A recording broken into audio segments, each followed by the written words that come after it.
What if the most powerful command ever spoken wasn't just about creating the physical world, but about activating your personal universe of supply? Prepare to discover how Jesus' iconic declaration, "Let there be light," is the key to dissolving your limitations and spontaneously generating abundance from an unseen, limitless source.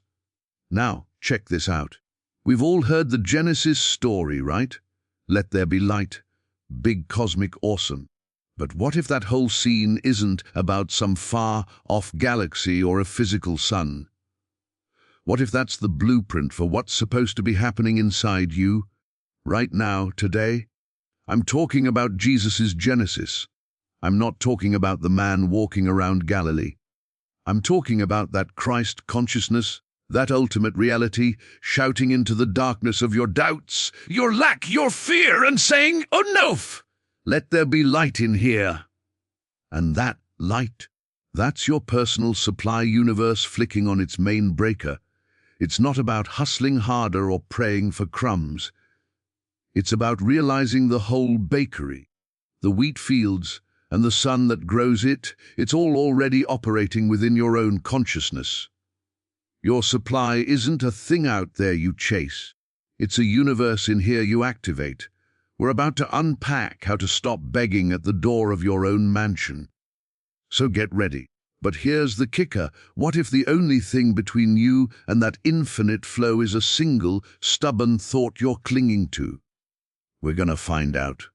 So, if this hits different, do me a solid, like this video, drop a comment with the number IAN88, that symbol for infinite abundance, and subscribe. It tells the algorithm to spread this light. Let's get this revelation trending. We've been taught to think of Genesis as this one and done event, way back in the dusty past, something to read about, not live. We look at it like a historical footnote, a pretty story about how everything got started. But what if that's the whole trap? What if that perspective keeps us locked out of our own power? Because if creation happened then, we're just latecomers, living in the aftermath, picking through what's already been made, hoping for leftovers. That's the old man, the carnal mind, talking. It wants you to believe your moment of Genesis is over, that your chance at a truly new beginning, a start from a place of wholeness and not lack, is a ship that sailed without you. It points to your past, your mistakes, your conditioning, and says, "See, that's your story. That's your foundation. Now go build from that cracked ground." But I'm here to tell you that's a flat-out lie. Your Genesis isn't a memory. It is a no event. It is the eternal, ever-present activity of the Christ principle within your own consciousness. It is not something that happened as to you, but something that is perpetually happening as you when you get your personal sense of self, the one that's worried, calculating, and feeling separate, out of the way. Think of it like this: you're trying to watch a live broadcast, but you've got a DVD of last year's show stuck in the player.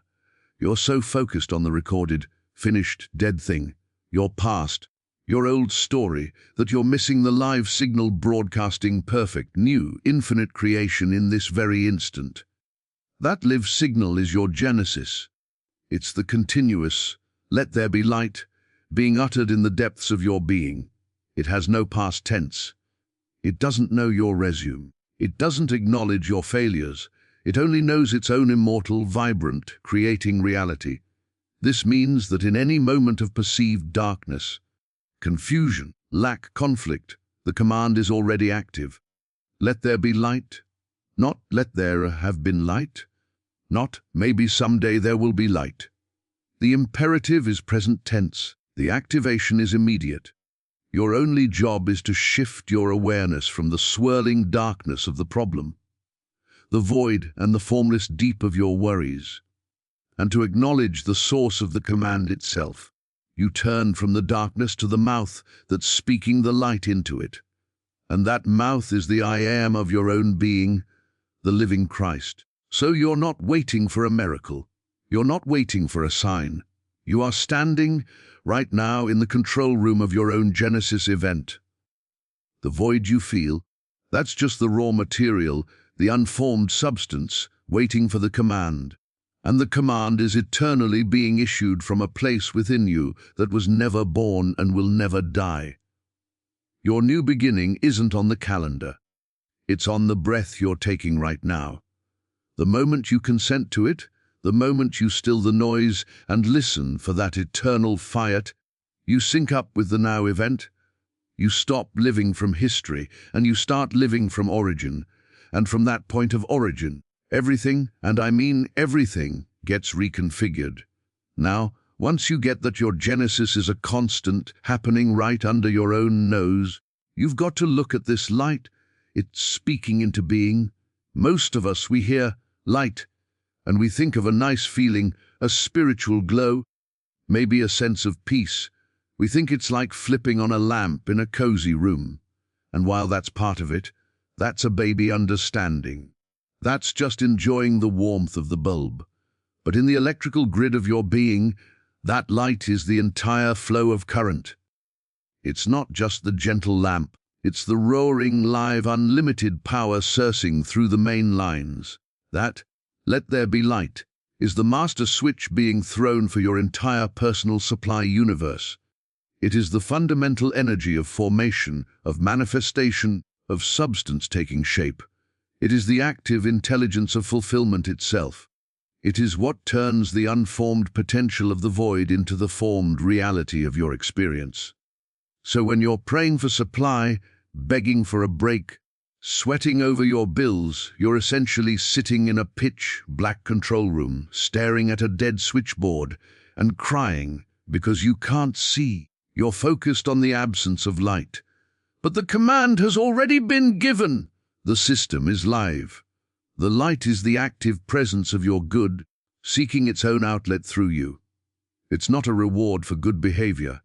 It's not a prize for perfect thoughts. It's the activated state of your own divine circuitry. Your supply isn't a bunch of separate things you have to go out and lasso: a job, a check, an opportunity. That's seeing the shadows on the wall and calling them real. Your real supply is the singular, omnipresent, spiritual substance that is the light itself, and that light organizes itself as form, as ideas, as relationships, as dollars, as perfect solutions. Your worry is like a resistor you've shoved into your own circuit. It dims the flow. It creates heat and frustration. That's the burnout you feel. It doesn't stop the current from being there at the source, but it sure chokes it off before it can light up your life. Your work, then, is never to create supply. Your work is to remove the resistors. Your work is to consent to the full, unobstructed flow of that light, current through every wire of your consciousness. You stop thinking in terms of getting something external. You start realizing you are a transparency for an infinite internal current to express itself outwardly. You align with the light as the only reality of supply, and then you watch, without outlining, as that intelligent energy configures the shadows of this world into the exact forms you need. It knows the perfect circuit path. Your only job is to stop being the insulator. Stop blocking the light with your doubts about how and when and where. The switch is thrown. The circuit is hot. The power is on. You are not a beggar in the dark. You are the living conduit for a universe of supply that is actively seeking to light up the world through your unique expression. The question is never, is there power? The question is always, what am I putting in the way of it? And that question, what are you putting in the way of it, brings us face to face with the only thing that can ever block that current. It's not a bad economy. It's not a missed opportunity. It's not a lack of education or the right connections. Those are all just shadows. They're the pictures you see when the light is obstructed. We stare at the shadow on the wall, the unpaid bill, the tense conversation, the diagnosis, and we give it a name and a solid form. We let it dictate our reality. We swear it's the real thing. But a shadow has no substance of its own. It is entirely dependent on two things: a light source and something you've placed in front of it. That something is your own entertained thought. your agreement with a false premise, your conviction that you are separate from the source of the light. Scarcity in all its forms, lack, fear, sickness, loneliness, is just a shadow cast by the object of your belief onto the screen of your experience. You are the one holding the figurine between the lamp and the wall. You've been so focused on the scary shape dancing in front of you that you've forgotten you're the one making the shape with your own hand. You've forgotten about the lamp entirely. So when you feel the pinch of not enough, the ache of limitation, you're not feeling a real thing. You are feeling the effect of a blockage you are maintaining. You are believing in the reality of the shadow. The substance isn't in the shadow. The substance is in the light being blocked. The feeling of lack is the proof that the light is real and present, but that you are standing in your own way, interpreting its obstruction as a truth about the world. This is the great temptation of the carnal mind, to convince you that the shadow world is the primary reality. It wants you to polish the figurine, analyze its contours, fear its shape, and plead with it to change.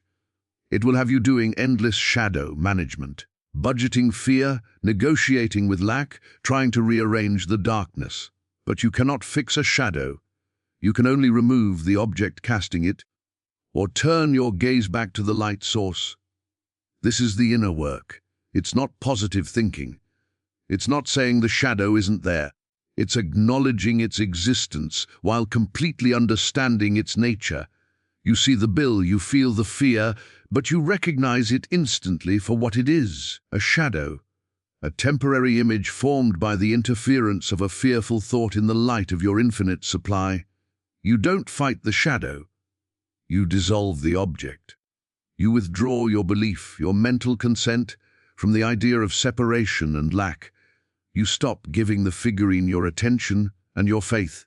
You turn your entire being, your face, your heart, your mind, back toward the source of the light. You remember the command, "Let there be light," and in that remembering, the object of fear, the belief in not enough, loses its solidity. It was only ever a thought you were holding on to. When you release your grip on it, the shadow simply vanishes, not because you fought it, but because you stopped creating it. The light was always there, filling all space. The scarcity was just your interpretation of a temporary blockage. Clean the lens. Remove the obstruction. The picture of your life isn't in the shadows, it's in the boundless, unimpeded light that was, and is, and ever shall be, seeking only to reveal itself as your all. This understanding completely flips the script on the entire spiritual hustle you've maybe been sold. You hear all this talk about manifesting. The idea that if you think hard enough, visualize clearly enough, vibrate high enough, you can pull things from the universe toward you. It's still a model of separation. It says the good is out there, and you, over here, have to perform the right mental gymnastics to attract it. You're like a magnet sweeping through a cosmic junkyard, hoping to find the right scrap of metal. That's exhausting. And it's a subtle form of lack because it assumes you don't already have it. It keeps you in the begging posture. But we're not magnets, and the good isn't scrap. The truth is you don't manifest things at all. That's the wrong verb. It implies bringing something into existence that wasn't there. You don't conjure, you is reveal. You are the universe of supply individualized. The kingdom, the whole cosmos of spiritual substance and infinite possibility is within you. It's not coming, it is being. Your job isn't to build it, attract it, or construct it from the outside in. Your job is to become aware of it, to consent to its reality, and to let it come forth from the inside out. It's not a process of addition, but of subtraction. You're not putting something on, you're taking the blindfold off. Think of yourself as a walking, talking treasure vault, but you've been born into a world that's convinced you the vault is empty, and that the treasure is somewhere else, in some other person's life, some other career, some other bank account. So you spend your whole life pressing your nose against the glass of other people's vaults, or following maps to buried treasure that lead you in circles. All the while, you're leaning against the door of your own vault, complaining it's locked, never realizing you are the key and the door opens inward. The manifesting mindset is you standing outside your own vault, trying to wish a gold bar into your hand from across the street. It'll never happen. The revelation comes when you stop looking outside, turn around, and walk through your own door. What's in the vault? It's not pre-formed stacks of cash or a specific spouse or a blueprinted dream car. That's limiting the infinite to a form. It's the unformed, limitless substance of God, the very fabric of creation itself. It is pure potential, intelligent and loving, waiting to take the shape of whatever is needed for your divine purpose and experience. When you need an idea, that substance becomes the perfect idea. When you need a healing, that substance becomes the harmonious pattern of wholeness. When you need supply, that substance becomes the vehicle for it, an opportunity, a talent realized, an unexpected check. You aren't creating the substance. You are allowing the substance that already is you at your core to express itself as you. So the practice shifts. It moves from frantic visualization to deep, inner stillness. It moves from chanting once to listening in silence for the already complete reality of your being. You go within, not to petition, but to perceive. You get quiet to hear the hum of the universe that is your own heartbeat. And as you do, as you acknowledge, I and the Father are one, and that the Father within is the totality of supply, you begin to see through the illusion of an empty world. The forms begin to appear in your outer experience, not because you dragged them in, but because the inner light of your revealed universe is now casting its glow on what was always there, waiting to be seen. The supply was never missing. Your recognition of it was. You reveal what is, and this brings us to the real mechanics of it all. If we're not begging from a distant God, and we're not laboring to manifest from a separated self, then what in the world are we doing when we pray? What is that moment of turning within supposed to accomplish? Most of our prayers, let's be real, sound like a negotiation with a reluctant boss. If you do this for me, I'll do that for you.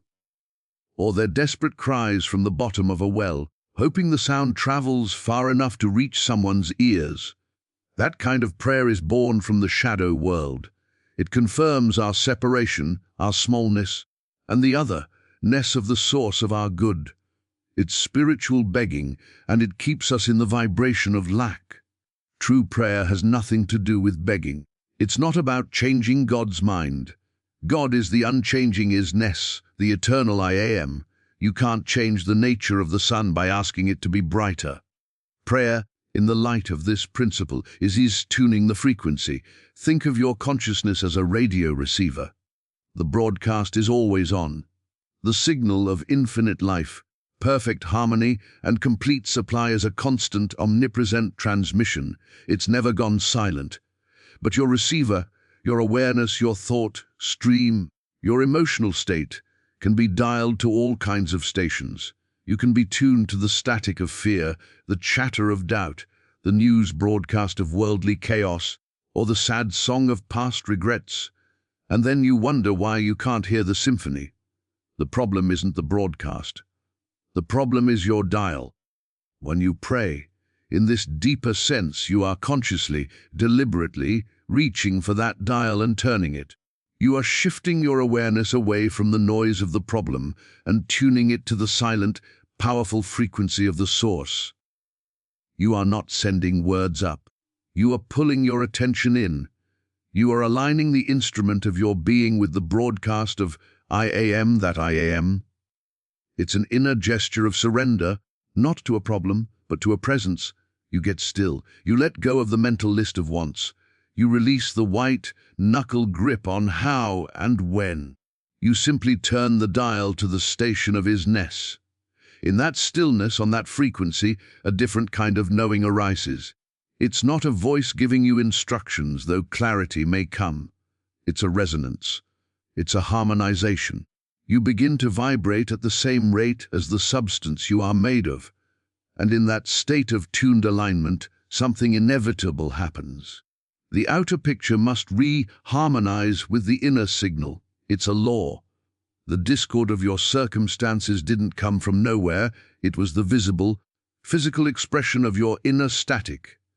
When you replace the static with the clear signal of wholeness, the outer expression has no choice but to follow suit. The healing, the answer, the supply isn't sent. It is revealed as the natural, outer evidence of the inner frequency you are now holding. So you stop praying off for things. You start praying as from the finished kingdom within. You don't ask for peace. You tune to the frequency of peace that passes understanding and abide there until your world quiets down to match it. You don't beg for supply. You turn your dial to the frequency of infinite, omnipresent substance and rest there until your affairs reorganize to reflect that abundance. The prayer is the tuning. The demonstration is the radio, now playing the music that was always in the air.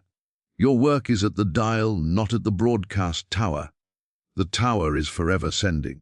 Your only task is to clear the interference and receive what is perpetually being given. This is the final, practical truth that brings it all home.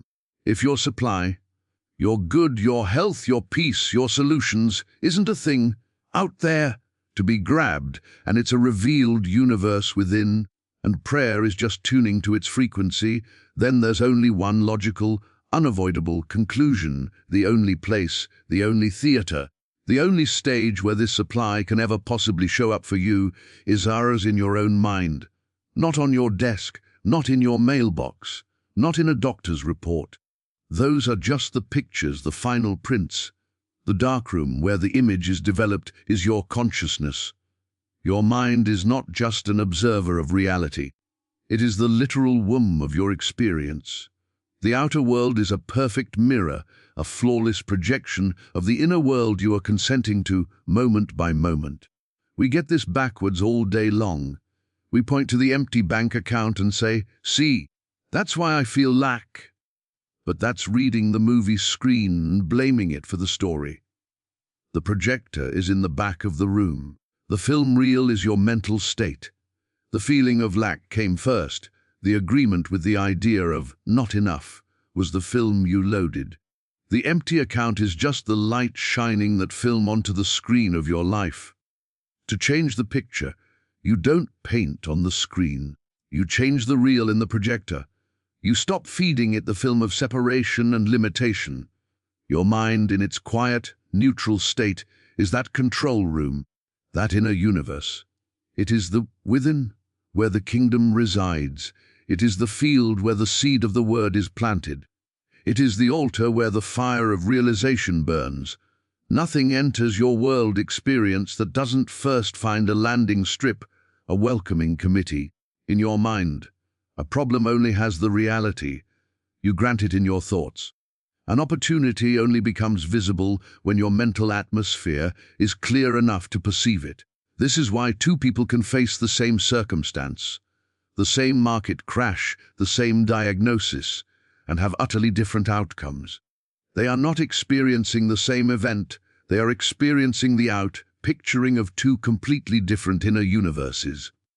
So the frantic search is over, the desperate reaching outward ends.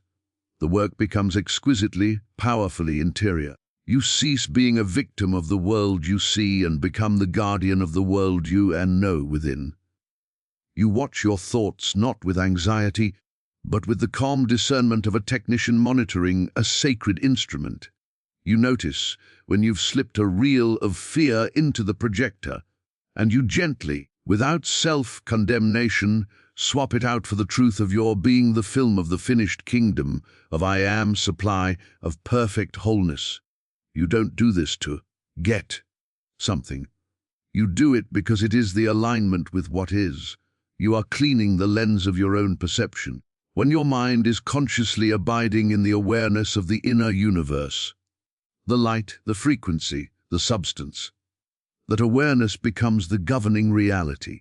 It can't help but govern. it must project itself.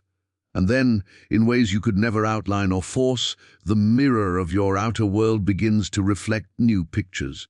The check, the healing, the reconciliation, the idea, these aren't prizes dropped from heaven. They are the natural, inevitable, physical correspondences of the spiritual fact you have established within the only place it can ever be established, your own consciousness. The supply was always present in the infinite fabric of your inner universe. The moment your mind agrees with that as the only reality, the mirror has no choice but to show you what you've already seen within.